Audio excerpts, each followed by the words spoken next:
Hello, boys and girls. Before we start our next letter, I want to remind you of a few things. One is you should never write on one sheet of paper on a hard surface. You should always have at least 4 or 5 to provide a cushion for your writing. Neither should you write on a thick tablet or notebook. So about 4 or 5 or 6 sheets of paper is what you need to provide a good cushion for your writing. Also remember to write in cursive and to keep proper slant. If you're right-handed, you need to have your paper with the bottom corner of the paper pointing toward your body. So that when you're pulling these downstrokes toward the baseline, they're going to be pulling at an even slant. If you're left-handed, then it's basically tilted the opposite direction with the bottom corner again pointing to your body.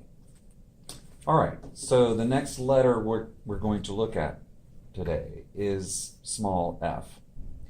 It starts at the baseline, comes up with a tall undercurve, it loops back, it slants to the base, but then it keeps going to the descender, and then it's going to loop forward to the right. You're going to touch the slant line at the base and then finish with an undercurve. So watch me make that letter. So again, supporting the paper with your non-writing hand, starting at the baseline.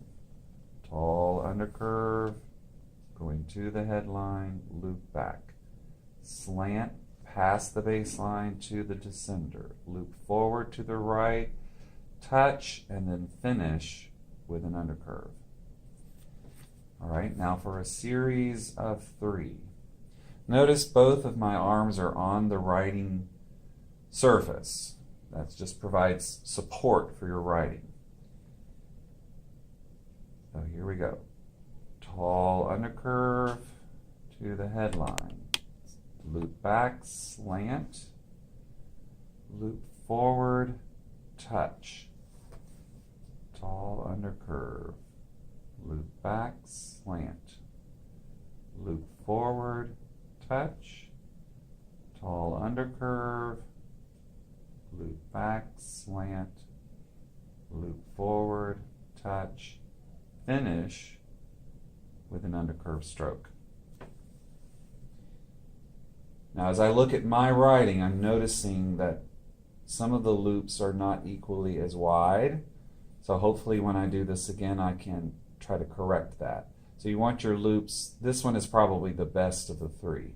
See how the top loop and the bottom are about even. Here the top loops are a little more narrow than the bottom. Here they're fairly even. So as you learn to write, you need to learn how to look at your writing and evaluate it to then try to correct it when you go back to it the next time.